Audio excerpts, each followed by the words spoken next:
School जाती है, वो कोई फीस बाकी था तो मास्टरों ने टॉर्चर किया, उसको स्कूल के बाहर खड़ा रखा। वो डिप्रेशन में आके घर पे आके फांसी खा के। क्या हुआ सर, वो भावना को एग्जाम नहीं देने दिया? टेस्ट थी भाभी जी, ये तो एग्जाम नहीं थी, टेस्ट थी।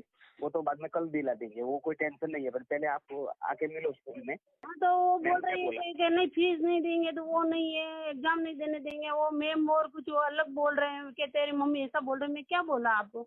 अभी 3-3 हफ्ता, 1 हफ्ता चला लेते हैं, 10 दिन चला लेते हैं लेट। पर यहाँ स्कूल में नियम इजी है, 1 से 10 तारीख से पहले पहले आपको भरना है। जून में ऑक्टोबर आएगा तो 1 से 10 से पहले पहले भरना है, बाद में पेनल्टी लगती है। તારીખની ઘટના આટલા દિવસની અંદર શું ટોર્ચર થઈ ગઈ, બાળકીને ક્યારે સ્કૂલે જ મોકલતા નહોતા? હંમેશા એનો હોમવર્ક અનકમ્પ્લીટ જ હોય। આપણે કહીએ બેટા તારું હોમવર્ક કેમ અનકમ્પ્લીટ છે, તો હંમેશા એમ જ કે મારા મમ્મીને પેટમાં દર્દ થાય છે। વર્તનમાં તો જો એ ડિપ્રેશનમાં જ રહેતી હતી। ક્યારે પણ કંઈક પૂછો ને તો હંમેશા શાંત, કેમ કે એનું મન જ ઘરે હોય, એના મમ્મી પપ્પા એટલું ટોર્ચર કરે તો અહીંયા એનું મન કેવી રીતે લાગે? આપણે કહીએ બેટા તું કંઈક પૂછ, आवड़तु नहीं तो पूछ, पण एनो क्यारे जवाब कि आंटी ऐसी ऐसी बात है, मेरा एक बीएफ है, मेरी बीएफ को घर पे पता चल गया है मेरे बीएफ के बारे में।